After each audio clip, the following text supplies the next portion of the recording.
The Views menu tab contains a comprehensive list of all of the available views for your Helix. With the Views menu tab, you'll pick those views that become part of your Views rotation by toggling those views from hidden to visible.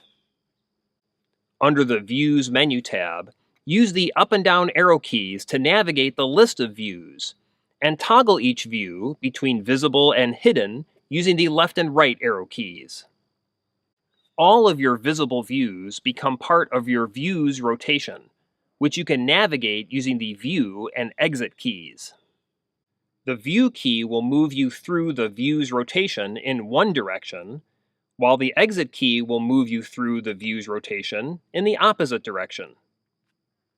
You can quickly access your favorite views by saving them to the View shortcut keys. With one of your favorite views visible on your Helix, press and hold one of the 3 View shortcut keys. An alert will appear on the screen to remind you that the visible view is now programmed to that shortcut key.